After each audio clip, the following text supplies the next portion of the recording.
Well, thank you, Madam Speaker. I want to thank the member for Dufferin Coldon for his great speech. Actually, he touched on many things that I thought were very important and things that the government should take to heart as they go through the implementation of this budget. You know, Madam Speaker, as I look at this budget and I talk to my constituents and I hear $354 billion deficit, they just go, wow. You look it in their face, you can see it, they just go, wow. They can't understand how that kind of money can be spent. Now, having said that, they are there for Canadians and they want to make sure that Canadians are taken care of. And they understand during a crisis such as COVID that we need to be supporting each other. So they don't necessarily object to it. I know that we've been down this road before, but apparently the interprets are having a hard time. They're not able to interpret because of the connection. My constituents were telling me in regards to this budget, they looked at the dollar values and they look at the 354 billion or 509 billion that's been spent over these 2 years, and they just go, wow, that's a lot of money. Yet in the same breath, they look at it and say, okay, if we've got to support each other, if this is what it takes to get us through the crisis, they're willing to do it. But then they start talking about priorities and they start talking about, okay, have we done this right? Did we actually get the funds to the people that needed it? And did we actually take care of the people that needed it the most?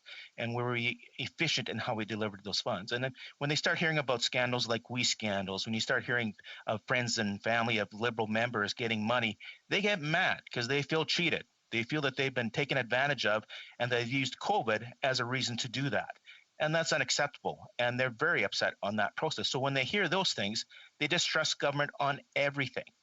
And that's unfortunate because I remember back in 2008, 2009, when we went through the financial crisis under the Harper government, we put billions of dollars into the economy through municipalities, through provincial governments with zero scandal. So you can do that. You can empower your public service to get the money out. You can prioritize with the provinces and municipalities to get the appropriate projects established, and you can actually spend the money in a responsible manner so taxpayers get value. In this situation, I think a lot of people come back and we look back on this maybe 4 or 5 years from now, they'll actually really criticize this government and how they've conducted themselves and how they've aligned themselves with areas and made decisions in the past in regards to the crisis that end up costing Canadians lives and costing our economy. So, Madam Speaker, as we're approaching an actual budget in January, I sat down and through Zoom and talked to all my municipalities. And I said to them, rumor is there's going to be $100 billion for municipalities for infrastructure. So let's get our ducks in a line, one might say, and have an idea of what types of things we'd have to look at or we'd want to prioritize as far as spending. And it came across things like the town of St. Louis and the village of St. Louis and the RM of St. Louis. They want a new fire hall. They're taking on more fire services in the rural areas. They want to take their fire trucks and get them in one location instead of 3 locations they have right now. So they identified that as one of those priorities that they would like to see some help and assistance on if it's there.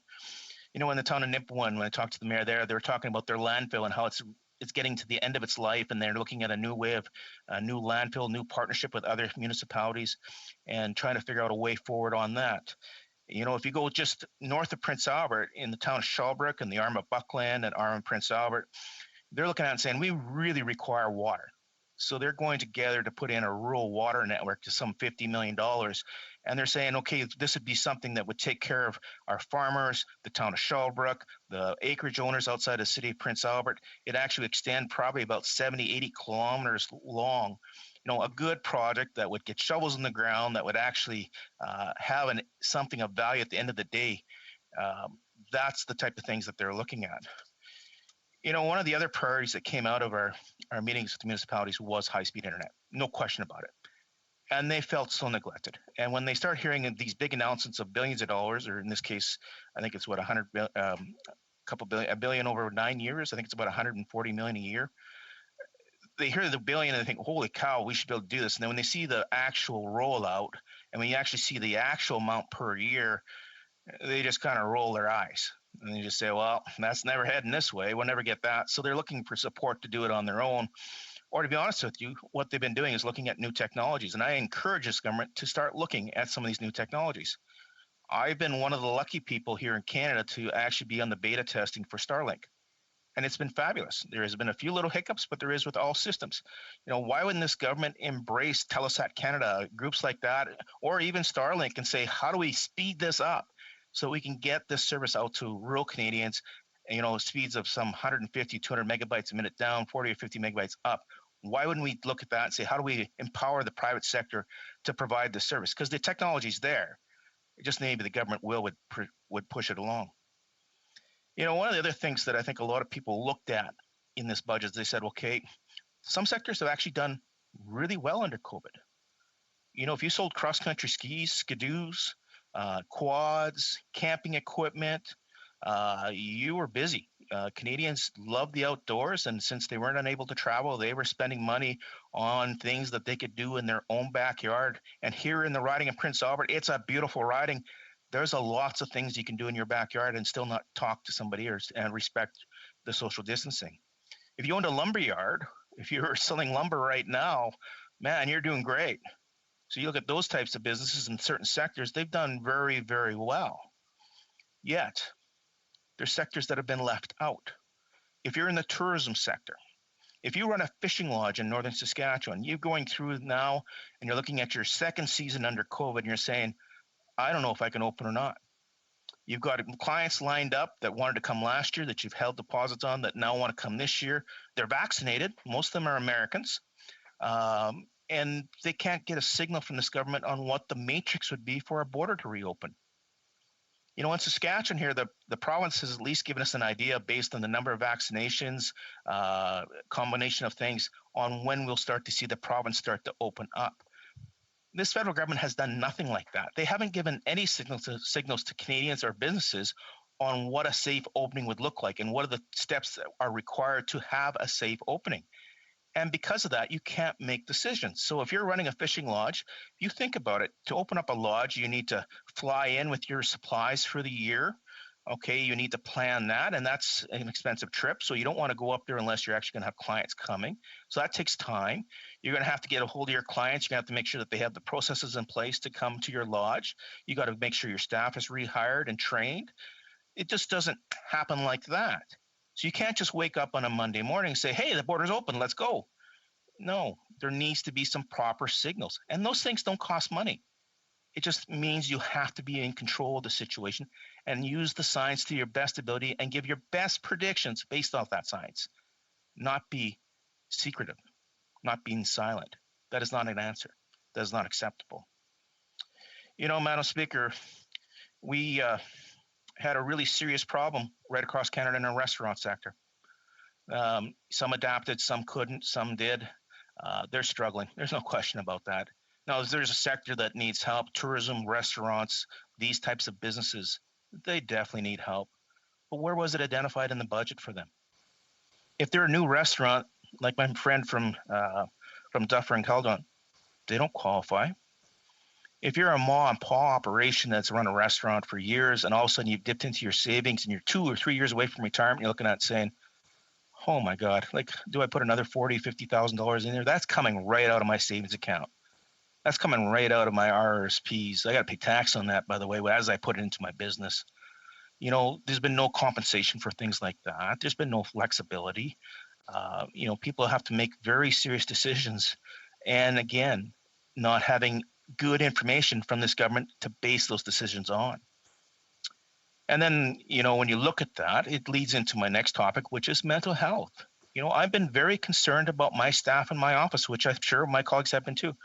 1 minute, the person on the phone's crying. The next minute, they're yelling.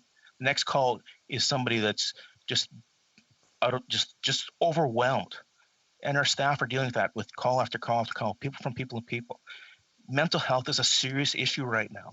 And to think that we couldn't find money for a mental health line that the member from Cariboo Prince George wants to put forward, to think we couldn't find that, it just seems irresponsible. It just seems like, wow, where's your heart?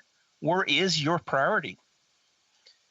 In the agriculture sector, talking to farmers, they're still kind of grappling. They're in spring seeding. So I will highlight the fact that they are seeding now. Census is hitting while seeding, by the way, which they're not happy about. I will point that out, Madam Speaker. I want them to have a safe seeding system. There's some things that they liked about it, but one area that was really kind of concerning, the $60 million over 2 years for a nature smart climate solution, where they're going to buy farmland. Why does the government want to buy farmland? Farmers are the best steward of the land. If you've got land that you want set aside for planting trees, why wouldn't you just pay them for it? Just say, hey, this is marginal land. We'll pay you for it, and you take care of it, manage it, just like they do in Europe. Again, this government prescribes things instead of consulting and talking to people moving forward. So, Madam Speaker, in summary, lots of money being spent. Some of it good, some of it bad. And I know a member from Kingston will probably ask, well, where would you cut? It's not a factor of cutting. It's a factor of having the appropriate priorities and actually understanding what the needs are of Canadians and getting the funds to the people that actually need it. Thank you, Madam Speaker. Questions and comments? The Honourable Parliamentary Secretary to the Minister of Economic Development and Official Languages. Thank you very much, Madam Speaker. I would ask the Honourable Member to make sure, does he have a headset? Otherwise, I will go to a different member just to realize. Perfect. And I would just ask members to be ready so that it's not taking time away from other speakers. The Honourable Parliamentary Secretary. Sorry, I apologize. I'd like to thank the member for his speech, and actually I agreed with a number of things. I'm glad he's delighted. Thank him for supporting science. I'm thanking him for supporting Telesat and Starlink. I think we've licensed Starlink, and we've provided millions to Telesat for exactly what he asked for. Also, I'm delighted mental health has been a huge priority for our government. As you know, we made the first ever agreement with the provinces, and there's money in this budget for it, so I appreciate his support for that. I'm glad he raised the census. I hope every Canadian out there fills it out. I did mine. It took about 10 minutes. But I just want to ask him about infrastructure. It was great. I'm glad he supported that. We've provided more amount than any government in history. In my riding last summer, you could hardly go to a community where the roads weren't dug up for sewer or water or paving. That's a great way to inspire the economy. He listed some great projects, and I just wonder if he's checked with the province on the approval of those, because the provinces decide which projects get approved. Go for other questions. So the Honourable Member for Prince Albert, please. I thank the member for his question. And yes, census is very important, but to put it on the ground during spring seeding in Saskatchewan is very insensitive. To ask a guy to come out of his tractor when he's going 18, 20 hours a day isn't the right thing to do. And they should have some compassionate, at least give them a little extended time, get them to go to June then or something like that on that.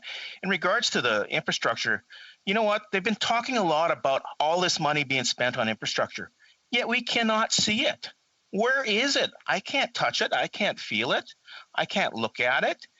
Maybe they're all in Liberal ridings. That maybe makes sense. That would go along the theme of Liberal governments. Take care of Liberal parties and party members. Maybe that's what's happening. Questions et commentaires, l'honorable. Questions and comments. The Honourable Member for Charlebois, Côte de Beaupré, Île d'Orléans. Nope. Sorry, I think I got that backwards.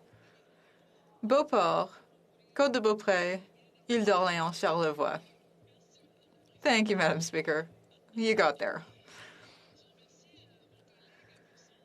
I want to thank my colleague for his speech.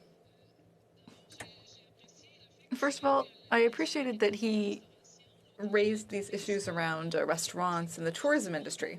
In my riding, Madam Speaker, my riding of Beauport, Côte de Beaupré, Île d'Orléans, Charlevoix, there are a lot of tourist spots, eco-tourist spots notably. And, the people in that industry are really concerned about the type of assistance they might be getting, particularly the criteria for some of the assistance programs. In the past, sometimes assistance was announced, but then they weren't able to access it because the criteria were too restrictive. So I'd like to hear him on that. The Honourable Member for Prince Albert. I heard much the same concerns. And again, if this government would actually consult and talk to Canadians, they'd sit down with the sector and say, okay, what do we need to do to revitalize your sector? One of the things I said right off the bat is using science and based off science, giving this sector an idea when the border can reopen so that Americans or people from other parts of the world are able to freely come into Canada and actually take advantage of our nature and our beauty. That's one signal. So at least they can start to plan and see some sort of future in front of them. The other thing is, what are we going to do to attract more people into our tourism sector, and what type of game plan, and how we're going to work with global affairs and people outside of Canada to actually do just that. So again, talk to the people who are impacted, understand what the barriers are, remove the barriers so that they can actually proceed, and then you'll have a successful program. But they don't talk to anybody but Liberals. Member for Edmonton Strathcona. Thank you, Madam Speaker, and I'd like to thank my colleague for his intervention. And I was happy to hear him talk about the tourism sector as well, because in Edmonton, Strathcona, we are the heart of the tourism sector in Edmonton. Tons of restaurants. I've spent a lot of time meeting with restaurant owners and servers, bartenders, people within the sector. They want help. They want additional help for sick time. They want additional help for minimum wage supports. How would the member make sure that the workers in these restaurants are also being protected during this dangerous time? And a brief answer from the member for Prince Albert. Great question, because safety has to be front and center. No question about that. And yeah, I understand in Alberta you're going through some tough times right now, times that we're not necessarily experiencing in Saskatchewan. But you know what? If you don't have a job, that's a problem. So we have to make sure that these businesses are actually functioning and operating, that you have a place to go to work. Once you have that in place in a safe, operable fashion, and vaccines are part of the key to getting that, and the fact that we don't have vaccines yet into Canadians' arms is very problematic. I sense and I feel their frustrations and their concerns about them and their families, and I want to make sure we're there to support them. And most Canadians would agree with that. But when you see money going to we charities, when you see money going out the door to Liberal friends, that's when they get mad, and they get really mad quick.